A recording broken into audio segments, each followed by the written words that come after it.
राम मंदिर पर आप लोगों का स्टैंड, स्वामी प्रसाद मौर्य हालांकि आपकी पार्टी में नहीं है, उनका बयान और अभी हाल ही में आपके एक प्रवक्ता का बयान खूब प्रचारित हो रहा है।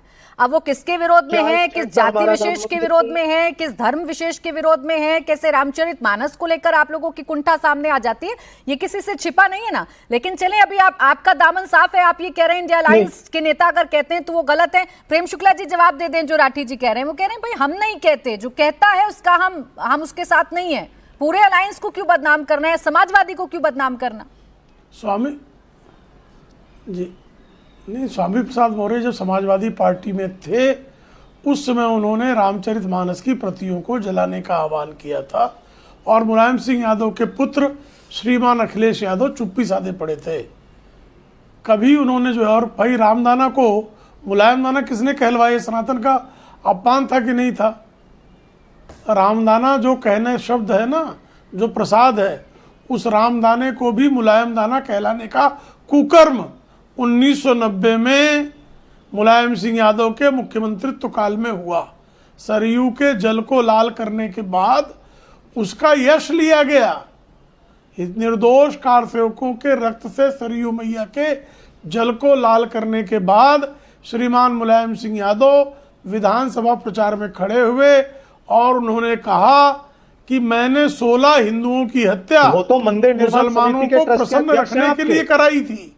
सरयू को लाल करने वाले तो मंदिर के क्या था, मुझे कृपा करके बीच में मत बोलिए, बीच में मत बोलिए, बीच में बोलना ठीक नहीं लगता। फिर मैं बीच में बोलूंगा आप चिचियाएंगे। अच्छा रुक जाइए, बीच में मत बोलिए, गलत बोला। अब ये क्या प्राची जी, इस दुष्ट को शांत कराइए। अच्छा रुकिए अच्छा ठीक रुक जाए राठी जी, राठी जी, विजय राठी जी, विजय राठी जी, विजय राठी जी, विजय राठी जी, कुछ तो ऐसा है कि जब जब राम मंदिर का जिक्र होता है, कार सेवकों पर गोली चलने की बात आती है तो आप सारा दोष सिर्फ नृपेंद्र मिश्रा पर डाल देते हैं, अधिकारी पर डाल देते हैं, अपनी सरकार की तो कोई जिम्मेदारी ही नहीं बताते। तो कुछ तो ऐसा है जो भारतीय जनता पार्टी ठीक कहती है, आप उसे जस्टिफाई करते हैं, आप उसे जस्टिफाई करते हैं। और मैं बहुत हैरान, बड़ी परेशान हो जाती हूँ ये जानकर कि सरकारें तब अधिकारी चलाया करते थे, सरकारें तब अधिकारी चलाया करते थे, तब मुख्यमंत्री का कोई रोल नहीं हुआ करता था।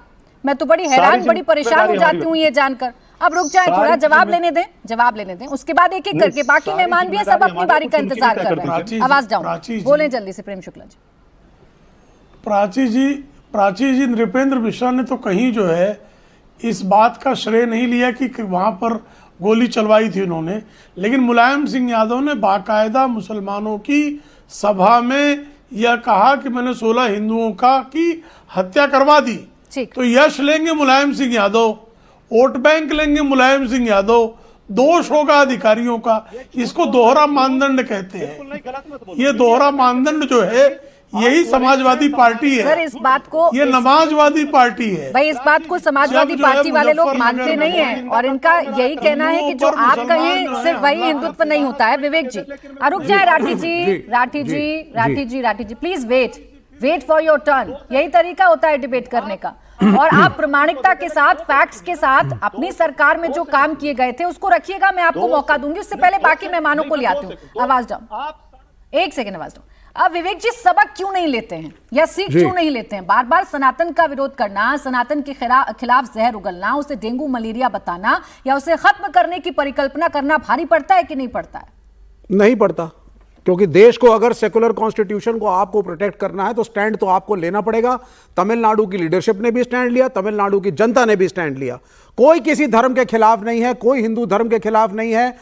हम इस चीज के खिलाफ हैं कि आप धर्म विशेष का उपयोग सिर्फ एक बांटने की राजनीति में 80-20, इसको जोड़ो उसको तोड़ो, बटेंगे तो कटेंगे, कटेंगे तो बटेंगे, इसमें प्रयोग करके वोट की राजनीति, हम उसके खिलाफ हैं। 70 साल तक यहां पे कांग्रेस और सेकुलर दलों का शासन था।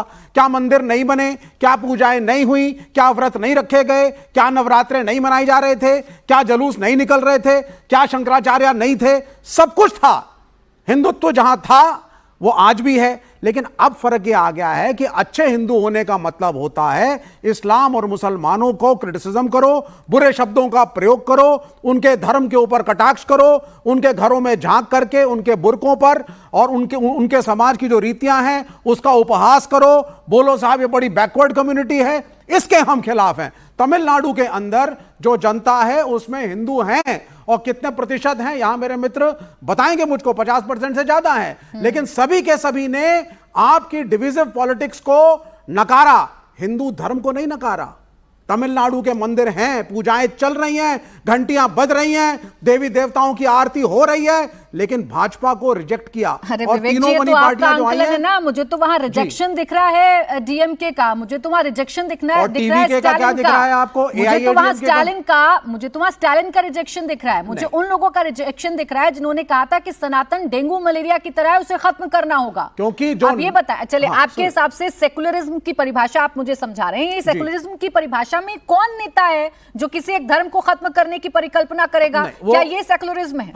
हम ब्राह्मणों के खिलाफ कभी कोई नहीं था। अभी भाटी जी को लेकर के भी एक बड़ी कंट्रोवर्सी चल रही है, बहुत वरिष्ठ हैं, बड़ा आदर करता हूं। हम ब्राह्मणों के खिलाफ नहीं हैं, ब्राह्मण जाति के खिलाफ नहीं हैं, हम ब्राह्मणवादी व्यवस्था के खिलाफ हैं, जिसमें आपने एक जाति विशेष को रिजर्वेशन दे दिया है कि पूजा कराने का अधिकार, शंकराचार्य बनने का अधिकार, यह सिर्फ एक ही जाति को मिलेगा, जो पूरी पृथ्वी में किसी और धर्म में नहीं है। यह प्रोग्रेसिव एक थॉट प्रोसेस नहीं है। हम चाहेंगे हर जाति के लोग आगे बढ़े, इसमें क्या गलत है? अगर द्रविड़ लोग तमिलनाडु में सोचते हैं, आंकलन बता तो क्या बुराई है? मैंने आंकलन बताया आपको कि वहां तो डीएमके हार गई, जिसने एआईएडीएमके सनातन के पक्ष में है, मलेरिया जिसने डेंगू मलेरिया से सनातन का कंपैरिजन किया था, तो आप ब्राह्मणवाद पर चले गए, आप जाति विशेष पर चले गए, आप भाटी जी की बात करने लगे। मैं ये बात कर रही हूँ, कौन सी सेकुलरिज्म की परिभाषा ये है? अभी आप ही ने मुझे परिभाषा दी ना, कौन सी परिभाषा ये बताती है कि सनातन को गाली देंगे या सनातन का कंपैरिजन हम किसी बीमारी से करेंगे तभी हम सेकुलर कहलाएंगे? इस वक्त तमिलनाडु की पार्टियां, नेता और पब्लिक हिंदू धर्म के खिलाफ नहीं है।